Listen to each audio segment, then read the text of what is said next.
स्वागत है बच्चों आपका। आज हम बात करने वाले हैं चैप्टर 10 जिसका नाम है प्रकाश, और ये विज्ञान का एक पोर्शन है।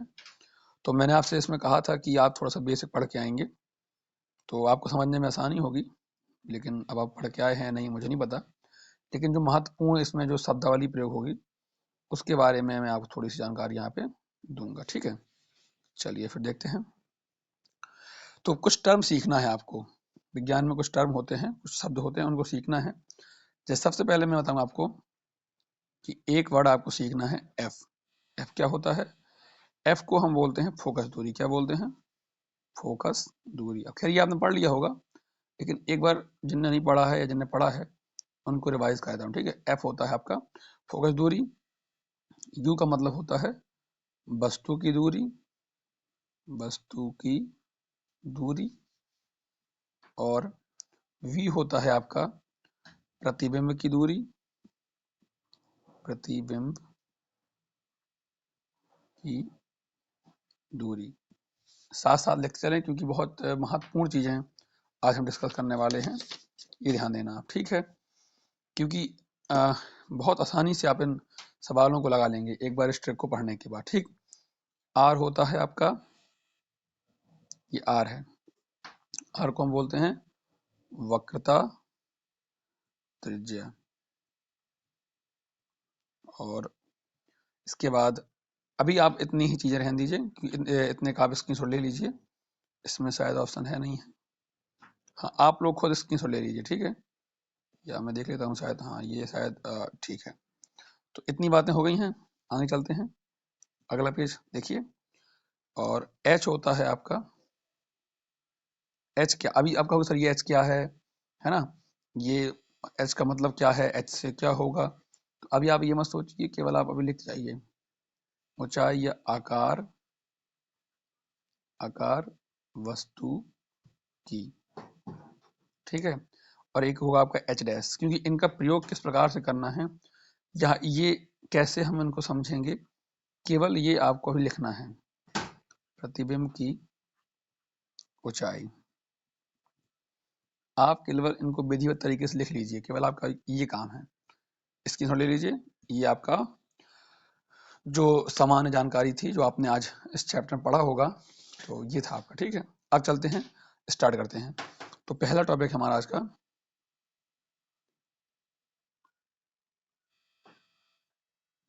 पहला टॉपिक है आपका लेंस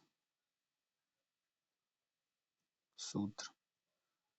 ये तो आपने पढ़ रखा होगा, लेंस सूत्र क्या होता है। तो ये होता है 1/f बराबर 1/v माइनस 1/u। इसे क्या बोलते हैं? इसे बोलते हैं हम लेंस सूत्र। ये हो गया आपका लेंस सूत्र। मैं इसको डार्क किए दे रहा हूँ आपके लिए, ठीक है। और इसका स्क्रीनशॉट भी ले लें, आप लिख लें। आगे चलेंगे। अब हम पढ़ने वाले हैं, एक मिनट, अब हम पढ़ने वाले हैं दर्पण। थोड़ा सा रुकिए आप एक मिनट के लिए। अब हम पढ़ने वाले हैं दर्पण सूत्र। दर्पण, ये थोड़ा सा खराब हो गया।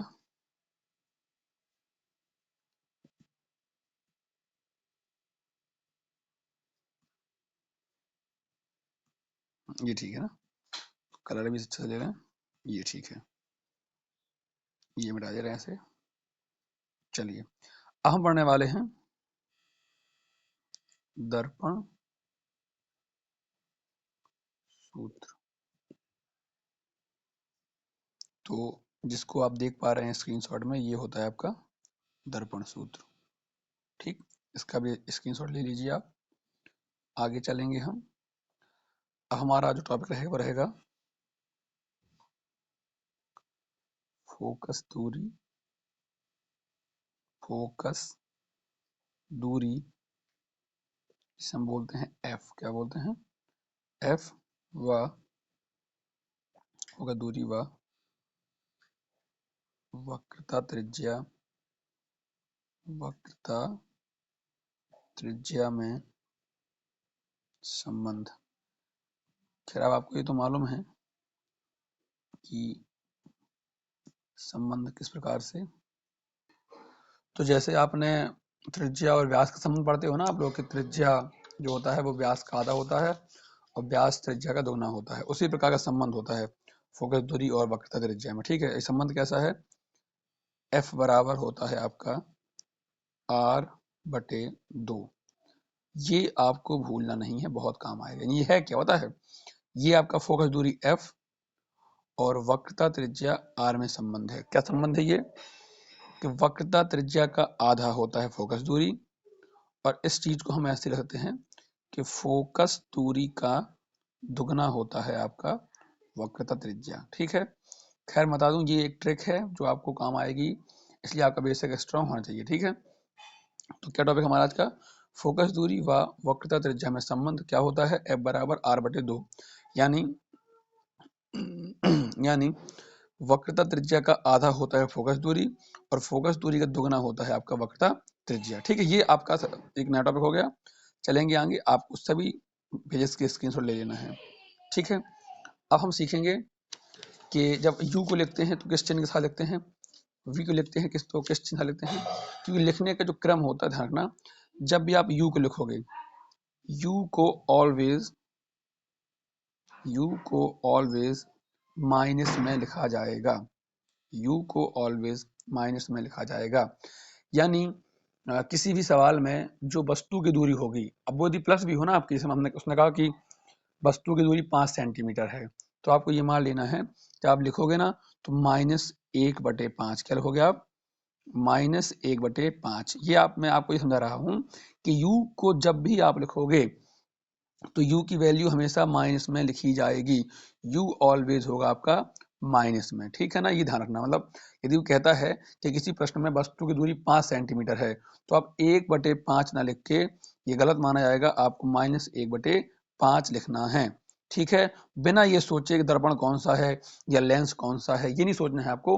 कहीं भी वस्तु की दूरी बात करे तो आपको उसको माइनस में ही लिखना है। ठीक है ना, तो ये आप ध्यान रखिए, यू ऑलवेज माइनस, क्या बोला मैंने? You always minus. तो देख लेते हैं क्या है ये मत भूला कभी, यू ऑलवेज माइनस। ठीक है, चलिए आगे चलेंगे, अगला पेज निकाल लेते हैं आपके लिए। हाँ, इसके बाद जो ये एफ होता है, इसमें दो प्रकार की कहानी चलेगी, क्योंकि एक तो दर्पण भी है, लेंस भी है ना। तो फोकस दूरी को लिखने का एक सिस्टम होता है, कैसे कि अवतल। अब अवतल क्या क्या हो सकता है आपका? अवतल लेंस भी हो सकता है और अवतल दर्पण भी हो सकता है। इसी प्रकार से फोकस दूरी का एक हिस्सा अपन ने बोल दिया उत्तल। अब कहोगे सर आप उत्तल तो आपका लेंस भी होगा, उत्तल आपका दर्पण भी होगा। यदि अवतल लेंस हो या अवतल दर्पण हो तो हमेशा हमेशा माइनस लिखा जाएगा। क्या बोला मैंने? एक मिनट किया, ये क्या है? ठीक है, कभी भी ध्यान रखिए, यदि फोकस दूरी की हम बात करेंगे और फोकस दूरी यदि अवतल, एल मतलब लेंस, एम मतलब मिरर दर्पण, है ना। तो यदि हम बात कर रहे हैं फोकस दूरी की और अवतल लेंस की फोकस दूरी की बात करें या अवतल दर्पण की फोकस दूरी की बात करें, ठीक है, क्या बोला मैंने कि अब हम बात कर रहे हैं फोकस दूरी की। अब फोकस दूरी यदि आपके अवतल लेंस की हो या अवतल दर्पण की हो, हमेशा माइनस आएगी। इसी प्रकार देखिए आप, इसी प्रकार यदि आप फोकस दूरी की बात कर रहे हो और उत्तल दर्पण हो, क्योंकि यहाँ पे एल था, पता नहीं कहाँ चला गया, तो एक मिनट, ठीक है। तो यदि आप उत्तल लेंस या उत्तल दर्पण की बात करते हो, ये ध्यान देना है आपको, तो हमेशा प्लस आएगा। क्या आएगा? हमेशा प्लस। ठीक है ना। तो एक बार संक्षेप में बता दूं आपको, बात यदि हम करें फोकस दूरी की तो दो प्रकार होते हैं ना, अवतल भी होगा और अवतल भी होगा। अब अवतल लेंस भी हो सकता है, अवतल दर्पण भी, तो हमेशा माइनस लिखा जाएगा। फोकस दूरी में आपका उत्तल भी संभव है, और उत्तल आपका दो प्रकार से होगा, उत्तल लेंस भी हो सकता है और उत्तल दर्पण भी हो सकता है, तो वो हमेशा प्लस में लिखा जाएगा। ये समझाने वाली बात यह है कि यदि बात प्रश्न में, यदि प्रश्न कहता है, प्रश्न में यदि अवतल लेंस की बात की गई, प्रश्न में यदि अवतल लेंस की बात की गई है, ठीक है, अवतल लेंस की बात की जाए या अवतल दर्पण की बात की जाए और फोकस दूरी प्लस में भी हो, है ना। अब देखिए माइनस में होगी तो प्लस बन जाएगी, है ना, और प्लस में होगी तो माइनस बन जाएगी। यानी कहने का से होगा कि कोई प्रश्न है, यदि वो अवतल लेंस का प्रश्न है या अवतल दर्पण का प्रश्न हो, तो उसकी जो फोकस दूरी होगा उसे हमेशा माइनस में लिखा जाएगा, ठीक है। उसी प्रकार से यदि उत्तल लेंस, उत्तल लेंस की बात करें या उत्तल दर्पण की बात करें और हम प्रश्न में बात कर रहे हो फोकस दूरी की, तो उसे हमेशा पॉजिटिव में लिखा जाएगा, ठीक है ना। अभी ये आपको नियम लगेंगे अटपटे से सर ये क्या है, पर ये नियमों को जब हम एक साथ प्रयोग करेंगे तब आपको इनकी उपयोगिता समझ में आएगी, ठीक है। चलेंगे आगे। अब हम बात कर लेंगे आवर्धन की, हमारा आखिरी टॉपिक है ट्रिक का, फिर हम सवाल लगाएंगे। हमारा टॉपिक है आवर्धन। आवर्धन क्या होता है थोड़ा सा समझना है आपको। आवर्धन, आवर्धन क्या होता है, तो आवर्धन ज्ञात करने के लिए एक ध्यान देना है आपको, एक सिंपल सा सूत्र है उसका, चाहे लेंस हो और चाहे मिरर हो, तो उसका सूत्र होता है एच डैश बटे एच। और पहले पेज में लिखा, अच्छा दूसरे पेज में है कि एच का मतलब होता है ये ऊंचाई या आकार वस्तु की, और एच डैश मतलब प्रतिबिंब की ऊंचाई या आकार। तो अब आप कंफ्यूज नहीं होना है सर ये आपने इस पेज में एच डैश या एच क्या लिख दिया है, तो एच डैश क्या है, प्रतिबिंब की आकार या ऊंचाई, और एच क्या है, वस्तु की ऊंचाई व आकार, ठीक। अच्छा अब इनको समझना कैसे है कि आवर्धन क्षमता, आवर्धन आवर्धन क्षमता आप दो चीजों की निकाल सकते हो, या तो आप लेंस की निकालोगे या आप दर्पण यानी मिरर की निकालोगे, ठीक। तो लेंस की निकालने के लिए, लेंस कोई भी हो ना, अब लेंस आपका उत्तल हो, ठीक, या आपका अवतल हो, आवर्धन क्षमता निकालने का सूत्र होगा V बटे U। अब वही कहानी है आवर्धन क्षमता दर्पण की। अब आपका चाहे उत्तल दर्पण हो या आपका अवतल दर्पण हो, ठीक है, तो इसके लिए आप निकालोगे माइनस V बटे U, ठीक है। एक बार दोहराता हूं, आवर्धन क्षमता निकालना है आपको, तो लेंस की यदि आवर्धन क्षमता निकालनी है, अब ये कंफ्यूज होने वाली बात नहीं, क्योंकि लेंस आपके दो होंगे, या तो आपका उत्तल लेंस होगा, ये होगा उत्तल लेंस, या आपका अवतल लेंस होगा, तो लेंस कोई भी हो, तो लेंस की आवर्धन क्षमता निकालने के लिए V बटे यू, वी क्या है प्रतिबिंब की दूरी, यू क्या है वस्तु की दूरी, भाग कर दोगे आपको आवर्धन क्षमता मिल जाएगा। इसी प्रकार से हम बात करें दर्पण में, है ना, मिरर, मिरर मीन्स देखो एम का मतलब दर्पण है, एम का मतलब क्या है, दर्पण। तो आप यदि बात कर रहे हो दर्पण की, अब उत्तल दर्पण भी हो सकता है और अवतल दर्पण भी हो सकता है, लेकिन इन दोनों की मतलब उत्तल दर्पण होने पर या अवतल दर्पण होने में यदि आपको निकालना है आवर्धन क्षमता, तो कैसे निकालोगे आप, माइनस V बटे यू, ठीक है ना। तो ये हो गया आपके आवर्धन क्षमता को ज्ञात करने का सूत्र। मैं बार बार बोल रहा हूँ, स्क्रीनशॉट ले लें या आप लिखते जाएं, ठीक है। आवर्धन क्षमता निकालनी है, यदि आपको निकालनी है एल, एल मतलब लेंस की आवर्धन क्षमता निकालना है, तो क्या करोगे आप, V बटे यू। यदि आपको दर्पण की आवर्धन क्षमता निकालनी है, दर्पण कौन सर, उत्तल दर्पण हो चलेगा, अवतल हो चलेगा, तो सूत्र होता है माइनस V बटा यू। इस प्रकार से आप आवर्धन क्षमता निकाल सकते हो, ठीक है। अब हम चलेंगे आगे, बात कर लेंगे, थोड़ी चर्चा और करनी है, वीडियो लंबी है लेकिन नॉलेज से भरपूर है ये, ठीक है। अब बात करेंगे आवर्धन। देखिए आवर्धन को जब आप हल करोगे, माइनस V बटे यू करो या V बटे यू करो, आप दर्पण की निकालो या आप लेंस की निकालो, आंसर की दो कंडीशन होंगी, आंसर या तो प्लस में आएगा, ठीक है, ये आंसर आपका माइनस में आएगा। ये दो प्रकार से, देखिए सिंपल सी बात है, आप कोई सवाल करोगे तो आपका आंसर तो प्लस में आएगा या आपका माइनस में आएगा, लेकिन ये प्लस और माइनस यहाँ मात्र चिन्ह होकर महत्वपूर्ण जानकारी देते हैं। जैसे यहाँ प्लस और माइनस जो चिन्ह होगा, प्लस हो या माइनस हो, ये क्या करेगा, आपको प्रतिबिंब की प्रकृति बताएगा, प्रतिबिंब की प्रकृति बताएगा। यहाँ प्लस माइनस मतलब क्या है कि आपका जो प्रतिबिंब है ना, उसका उसका नेचर क्या है, ठीक है, नेचर ऑफ इमेज। तो मैं फिर बोल रहा हूँ आवर्धन या तो आपका आंसर प्लस में आएगा या आपका माइनस में आएगा। और ये प्लस माइनस क्या बताएंगे, प्रतिबिंब की प्रकृति के प्रतिबिंब है कैसा आपका। ठीक है, तो अगले पे देखिए, प्लस यदि आपका जो आवर्धन क्षमता का आंसर है वो यदि प्लस में आता है, तो प्लस में आने का मतलब है कि जो आपका इमेज है ना वो वर्चुअल या इरेक्ट होगी। इमेज कैसी होगी आपकी, वर्चुअल या इरेक्ट होगी आपकी। बोले सर हमारा यदि आंसर इरेक्ट, हमारा आंसर यदि माइनस में आ गया तो आपका यदि आवर्धन क्षमता का जो आंसर है वो माइनस में आता है। तो माइनस का मतलब है कि जो आपकी इमेज है वो रियल या इनवर्टेड होगी। जो इमेज है आपकी वो रियल या इनवर्टेड होगी। ठीक है, समझने के लिए इतने समझ जाए आप। आवर्धन क्षमता को आपने हल किया, ठीक है, तो अब आंसर तो प्लस में आएगा, यहाँ से आपका माइनस में आएगा। तो जो ये प्लस माइनस है ना, जो चिन्ह है, ये वास्तविकता में आपको प्रतिबिंब की प्रकृति बताएंगे। हल करने के बाद आपका आंसर यदि प्लस में आता है तो इसका मतलब जो आपकी इमेज की प्रकृति है, जो नेचर ऑफ इमेज है, वो वर्चुअल या इरेक्ट होगी।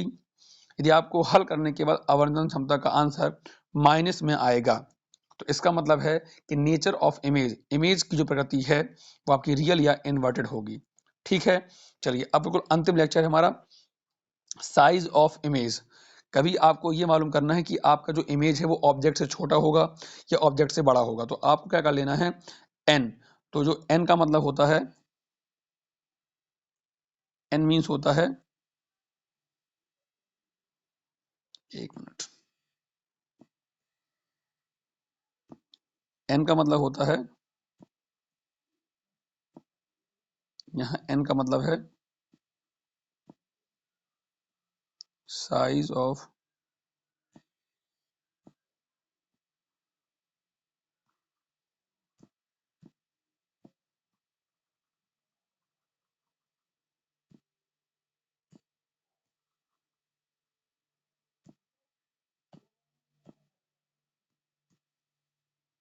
चलिए फिर से एक बार, एन का मतलब है साइज ऑफ